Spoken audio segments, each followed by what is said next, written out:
Welcome to the Palisadoes Foundation podcast. This is Peter Harrison. Palisadoes Foundation, LLC, is a registered 501c3 nonprofit organization registered in California. It was conceived by a group of Jamaican technology professionals interested in assisting in the continued development of new and existing technologies in Jamaica. Our principal program is called the annual Calico Challenge, a work-study program for university software engineering students to work on open source projects under the guidance of a mentor. It provides additional exposure to collaboration within an external team on large projects, often on an international scale. This week, we interview Robert Simpson, owner of the Coconuts and Backyard restaurants in Silicon Valley. Robert's companies are a major contributor to the 2017 Calico Challenge.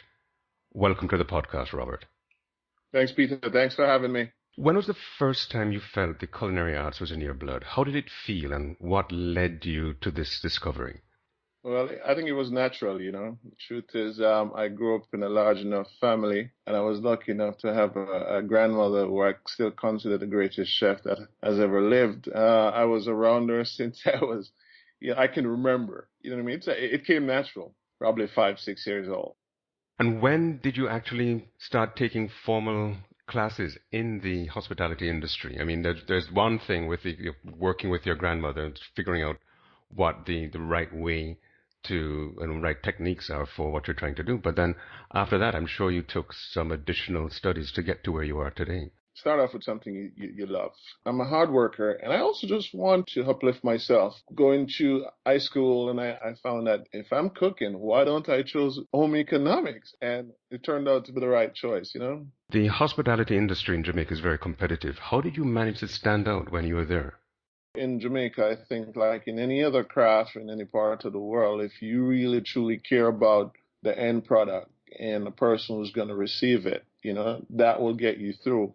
Again, in Jamaica, the time was right for me. I was young, I was hungry, I have relatively good education. I'm also a hard worker, and you want people, you want to invest your time with people who's actually going to do something with it. Years later, I ran into someone in the valley here who said, "My niece knows you." And I said, "Really?"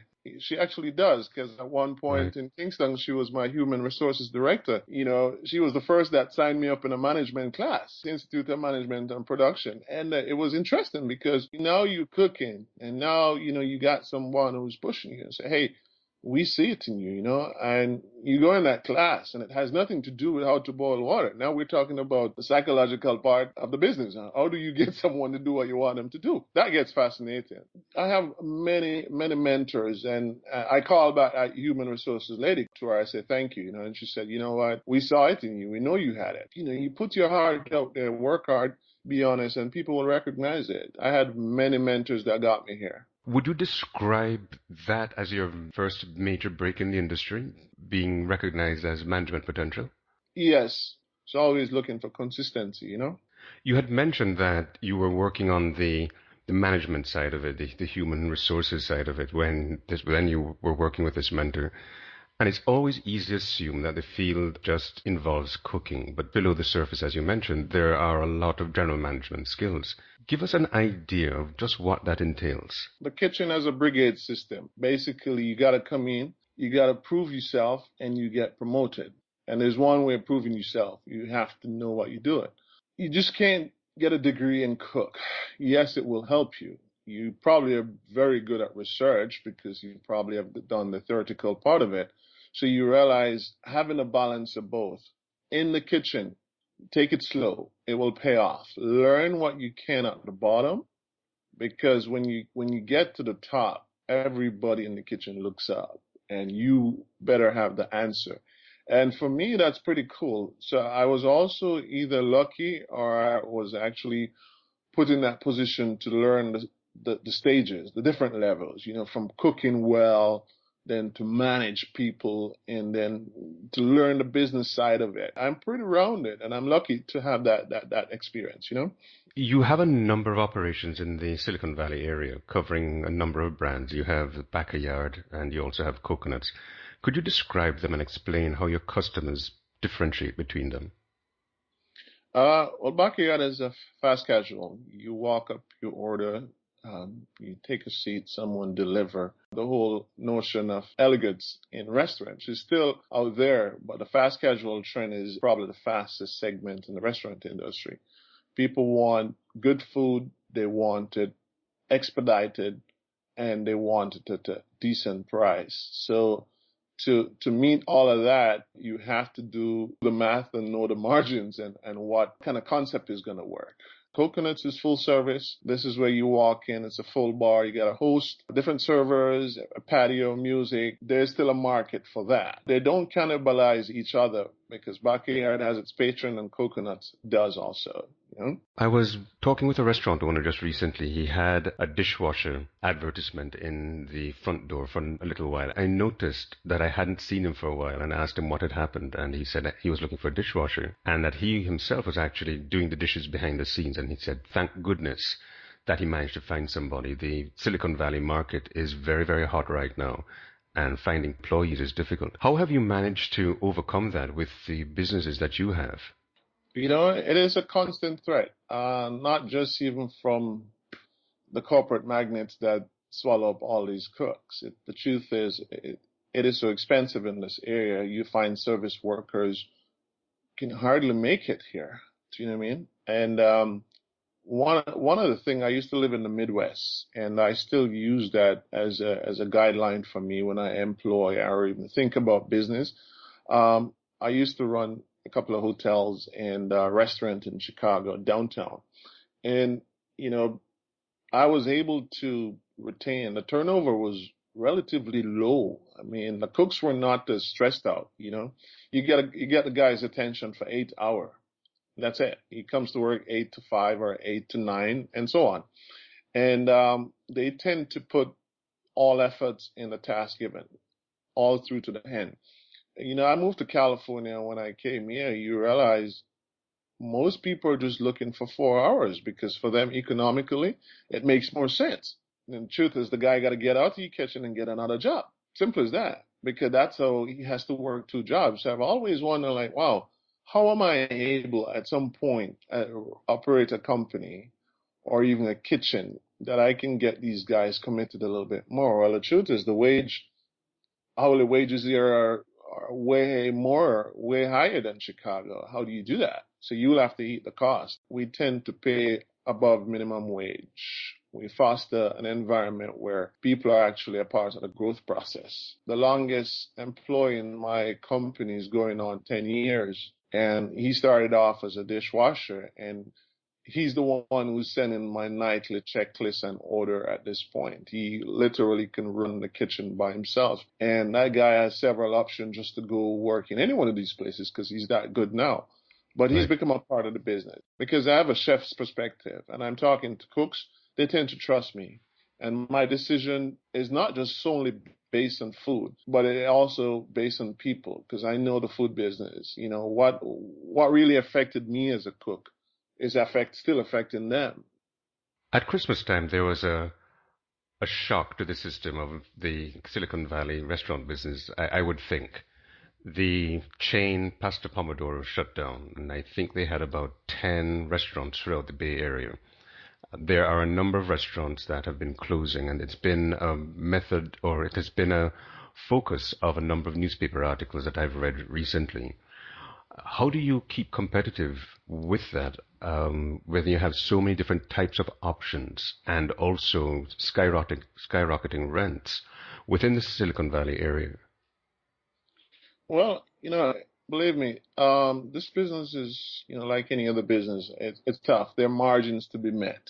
We try stay to the margins, and anybody is in this business, whether it's the huge chains or the independents. If you understand the matrix, you know what you need to bring in to stay competitive, sustainable, and even just to survive.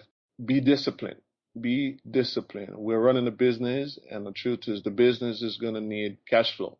So as you get good and get better, your bargaining power might become a bit stronger with your landlord because that's what a lot of the chains do. They're going to say, hey, I'm bringing in this foot traffic to a no-name place. I'm going to barter on this lease here. We try to run a consistent business. And again, staying true to margin is sustainability. We employ a lot of different technology in doing so. You had mentioned technology as a part of your business, having the right technologies and techniques. One of the areas in which restaurants use technology is in the area of marketing. How do you market your business with technology? Well, social media is the bread and butter, especially in the valley, and we're lucky enough to have someone who's quite adept at that. I'm a very good cook. I'm by no means a techie, so we have someone that we use as third party, and they do all our marketing or social media, and a lot of it also is also customer related. People comes in, hey, I'm at Backyard. Here's what I have for lunch, and so on. And they put it on Instagram, and they create a paper trail, and she can feed some of that. So we have been blessed so far to be highly ranked up there. If you do a search in the valley or even beyond, we popped right up top because Yelp is very, very, very active with us, etc. Now, you've mentioned that you have coconuts, you mentioned that you have backyard. I'm sure there must be a catering business in there somewhere. Do you have a separate entity for that, or does that fall under your existing brands? It falls under the existing brand, catering, and we go right back to talking about what you can do with the space, right? Someone once gave me this idea of thinking about a cupcake store. Very few people is going to come in at any one time to buy 12 cupcake. They're going to buy one and they're going to leave it. But you want to make sure when they buy that one, they're have it in their head the next time they're coming back, they're going to buy 12. You know what I mean? Because they're going to be a need for that. Yes. So for us, that's how we look at the catering aspect. So let's say Peter come for lunch, and Peter was just excited. My office has to try this. So here's your catering business tomorrow, and we've built on that quite a bit. So there's a catering arm of the business also. How do you use computers in business, and what have been the biggest challenges in making it work for you? Well, we use quite a bit of computer, to be honest, Peter.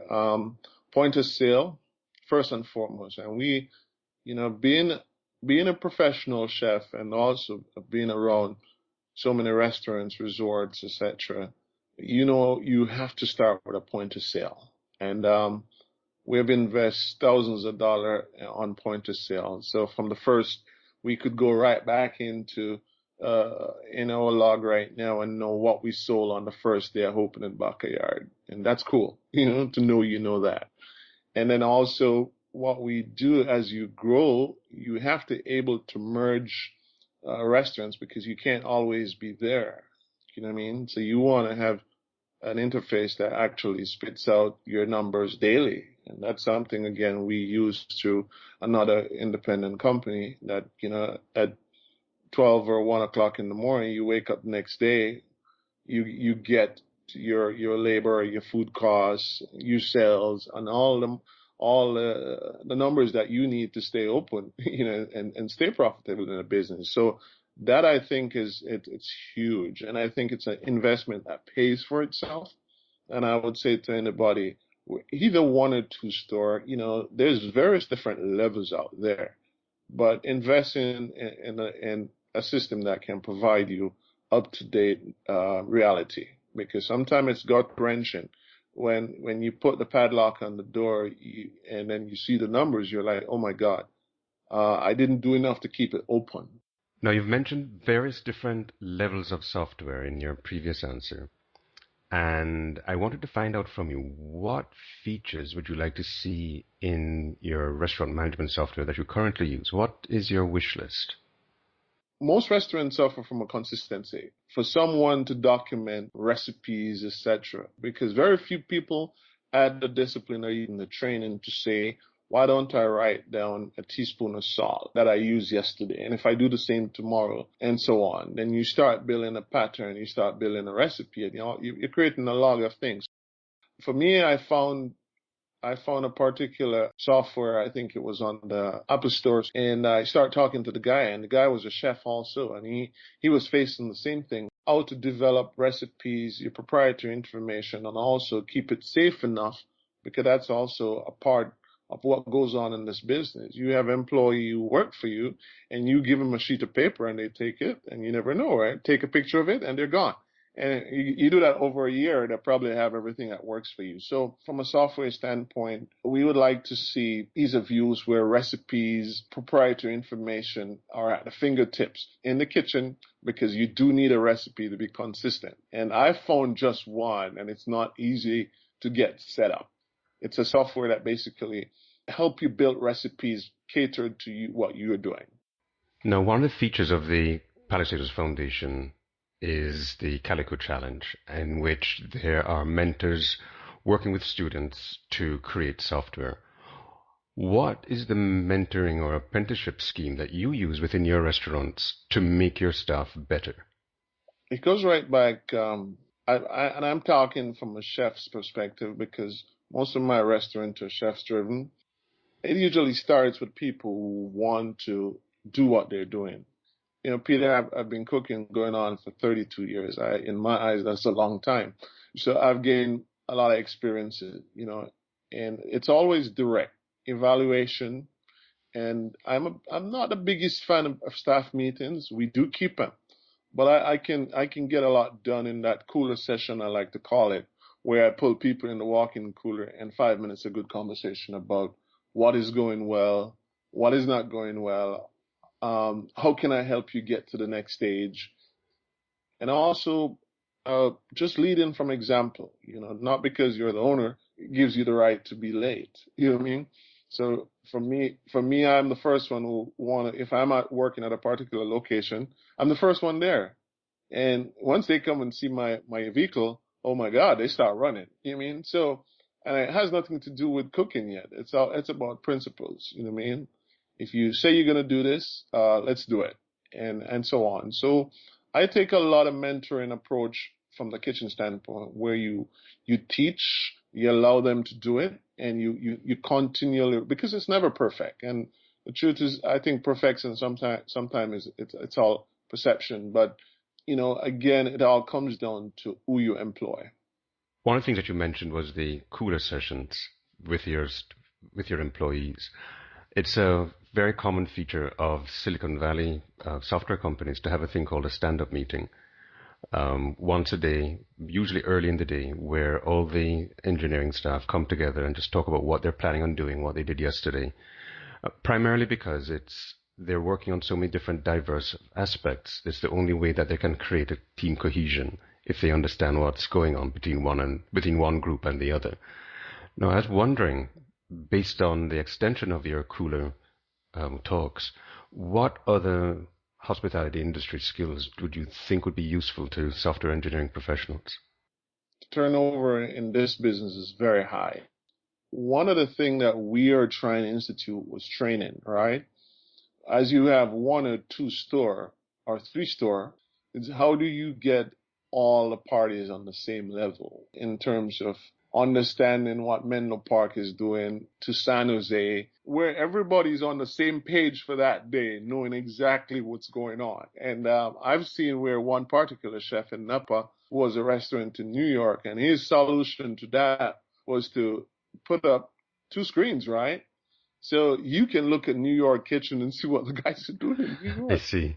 It's pretty cool. Mm-hmm. And it is pretty cool. His name is Thomas Keller, and he runs the French Laundry, and he runs Per Se in New York. So any cooks at his station up in Yountville, California, could look in New York and see what the other guy at the station is doing. It's a brilliant idea. For me, because we have more than one, that would be ideal, to be honest. You know what I mean? It brings this camaraderie, I think, because sometimes we're able to switch staff. And then you'll hear they come back and say, but you know, they do this in Menlo, and I didn't know they do that here. Yes, it's a company standard, but you're dealing with different people, right? Peter's walking up to the counter. He knows he's in backyard. He's expecting to get the product, but the person behind the counter has a personality. And that's what sometimes comes out that is a little bit different, you know? So I think that would be ideal, to be honest, is how do you simulate just the experiences in all the location, you know? I think it could be done, but I think it's way expensive because I don't see it quite often, you know? Yes. So this leads to the question of What does your typical day look like? You know, Peter, it's not to exaggerate. I am okay with 12 to 14, even more if it's necessary. But I like efficiency, you know? Because some days it looks like 2 hours, and I'm done, you know? And Hmm. that's cool. But for me, I'm an early riser. I gotta be up by 6 or 4. Do you know what I mean? And there's just a sense where, and again, I guess everybody, all living human beings, go through this. You're trying to make sure you're not chasing, the clock is not chasing you. You want to be on top of the clock, because I function much more when things are slow in my space. You know, I shouldn't feel rush, because then I can't think. And it's as I grow older, I start hear this term mindfulness and the spirituality part of things. I think growing up in Jamaica and where I'm from, that was natural. Things was just crisp, clean, slow. You know what I mean? Just I still think about that every day. I was like, man, we didn't know how well we have it. It's pretty cool, you know. So my day is full, but still manageable. You know, What made you interested in sponsoring the Calico Challenge? there's got to be a Robert Simpson somewhere in Jamaica dreaming like I was. You know what I mean? I picture myself as a chef, even when I wasn't a chef. I was just imagining myself in a tall white hat, my apron hitting the floor. And I remember my first job, I went in, I was supposed to wear my khakis, you know. I asked the chef if I could get a uniform, and he said, yeah. And they sent me down to the uniform room. I had to feel like it, Peter. I couldn't wear my Right. school clothes. My teacher, Miss Borrows, she came to look for me, and she was walking all over the place looking. She walked by me. When she asked the chef, he's like, took her over to see me. She said, oh my God, he's made for this. I am involved with the Calico Challenge and any situation where we can better people's lives if they're willing to take the first step and beyond. I also know we can't save the world, but we can save the next person who have a dream like us. What I will read your newsletter or even watch those young men, the electrical project there, wireless electricity. It's just like, wow, check this out. That's amazing. You know what I mean? We need to see more of that, because there's a lot of that there. And unfortunately, those things don't make front page. And that's basically why I like the Calico Challenge. There's young people out there with just endless potential, and I think that's what this challenge will do, is just open the world to them, like it has done for me. You've touched upon a number of themes. You've spoken about the discipline of the business. You've spoken about some of the hierarchy in terms of the management, etc., with your business. Spoken about inspiration. What advice would you give to any student who wants to have a career in your field or a field that supports the culinary arts? Go for what you want and give it time to mature. Be blindsided by option. Don't. Why I did what I'm currently doing. The truth is, if you realize in my restaurant, it's Jamaican food, or Caribbean as we may term it, because we eat so many of the same dishes. Peter, we have a culinary background in Jamaica. A lot of countries or even islands would just beg to have it. I find that it's underplayed. The truth is, I like my food so much that I want to put the same effort in doing my local food to the best of my ability. So I would say to the person who's starting out, know what you want to do.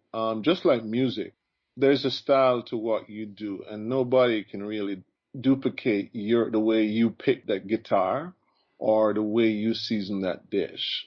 And while the nuances may be subtle, people who actually have it over a period will say, well, no, that's Peter was the one who designed that code, or Robert was the one who cooked that, because I know when he does it. So know what you want to do and just be careful of the options. Give yourself time to blossom. It's interesting.